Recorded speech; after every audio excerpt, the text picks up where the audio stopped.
প্লেটে একটা ভাত ছিল, ধুয়ে ফেলে দিলে, বাড়ির বরকত চলে গেল। আঙ্গুলে একটা ভাঙা ভাত লেগেছিল, ওটা হাতটা ধুলে ভাতটা কি হলো, চলে গেল, বাড়ির বরকত চলে গেল। বুখারী মুসলিম। এই হাদিসটা এখন বুঝাতে পারছি কিনা আপনাদের?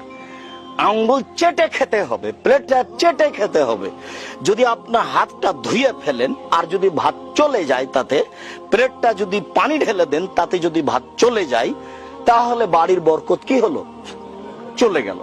হাদিস বুখারী মুসলিম, আপনি মানতে বাধ্য। বরকত কিভাবে চলে যায় আপনারা বুঝতে পারবেন না। তখন রোজ খাবার নিচ্ছে মানুষের কাছ থেকে, কিন্তু দেখি বাড়িতে নেই, তার মানে বাড়িতে বরকত নেই। আর দেখি ওই যে 15 দিন আগে চাউল নিয়েছিলাম 20 কেজি, এখনো আছে, শেষই হয় না, তার মানে বরকত আছে।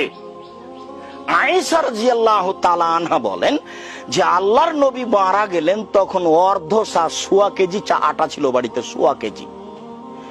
ওই আটা নিয়ে রুটি বানায়, অনেক দিন খেলাম, শেষ হয় না। তখন আমি একদিন ভাবলাম যে আটাটা একটু মেপে দেখি তো কতটি আছে। মাপার পরে দেখি 2 দিন পরে আর নেই।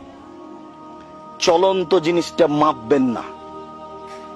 ওই যে 20 কেজি চাউল পেয়েছেন, 2 দিন খাওয়ার পরে আর মাপবেন না যে কতটি আছে। মাপলেই 2-3 দিনে শেষ হয়ে যাবে।